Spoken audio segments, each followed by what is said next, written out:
So you've worked with some of the biggest directors on the planet, from De Palma to Paul Thomas Anderson to Steven Soderbergh.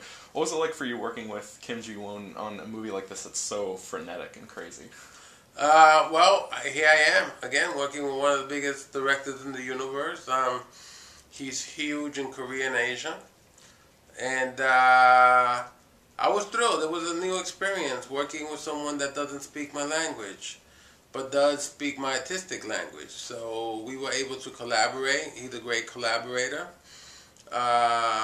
Definitely a visionary, man. You know, when I saw the movie about 6-7 weeks ago, and I was like really freaking blown away by it. I said, "Oh snap! This guy is incredible." Because you know, it's like you shoot a movie like this, and it could look blasé and so, oh, okay, but boom, but it really at times looked really, really spectacular. Yeah, cool. There's this great story I heard where Chicago Bulls basketball player Steve Kerr questioned whether or not Michael Jordan would start in Jordan's first game when he came back out of retirement. And the coach basically said, when you have your own statue in front of the arena, you don't come off the bench. Was working with Arnold on this movie in any way similar to that story? Did you guys ever wonder if he could kind of perform after being away for so long, or did you instantly know he was good to go right when you started working with him? You know what? Once you learn to ride a bike, you never forget to learn. You never forget to ride a bike. And, you know, Arnold was doing good for the state of California and the state of things in the world, for that matter. And, you know, he came back. I had no doubt, you know, because, hey, man, first of all, when it's in your blood and you were really successful with it, you know, there's no...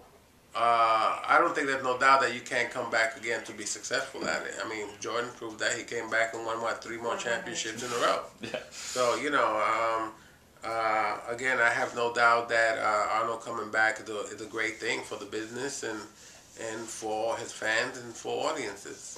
So for you, what do you look for when you're choosing your next project? What is it that kind of makes you nod your head and say, yes, this is the thing that I'm going to work on next? A lot of times, it's really the script itself, you know. Making sure that it's a good script, it's well written, it's a great story, good storyline. Who's directing it? Who's going to be in it? You kind of factor all those things in. Okay. What's more challenging for you as an actor? Is it comedy or maybe drama? Because you've always kept a really good balance of that throughout your career. I don't really look at any of this stuff as a challenge. It's more of, again, the material and what you're going to do with it, you know. I think the challenge comes in depending on a particular scene. Okay. You know, you got to hit a certain level, you know. But like I said, for the most part, to me, I don't really feel challenged. I mean, it's a challenge. It's always a challenge. Don't get me wrong. I don't mean to contradict myself. But you know, you do this long enough, you kind of work those things out. Okay. So you've acted in over 100 titles, from TV to film to video games. When you have a career as long and varied as yours, do you ever look at it as a whole, kind of step back and think about kind of your legacy as an actor? Well, let's say this. I pinch myself every day. I'm wowed by it every day. I'm thrilled by it. I'm humbled by it. I'm like, shit, I'm that good, you know.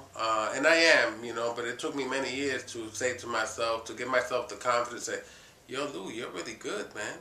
You know, because like I said, you know, you always, in the beginning, I always doubted myself, and oh, okay, you know, maybe I'm lucky, and maybe I'm this, maybe I'm that. But I'm very fortunate. I'm blessed. But you know, I'm good. You know, and I had to admit that to myself. Yeah. You know. Cool. So if you could be remembered for only one performance of yours, which would you want it to be?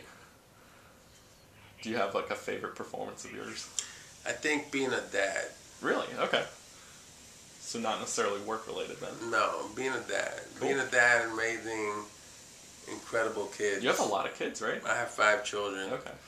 And being a dad, because that's the hardest job. Being a parent, the hardest job that anybody will ever have. And I take a lot of pride in that. Cool. Then 2 more questions. Okay.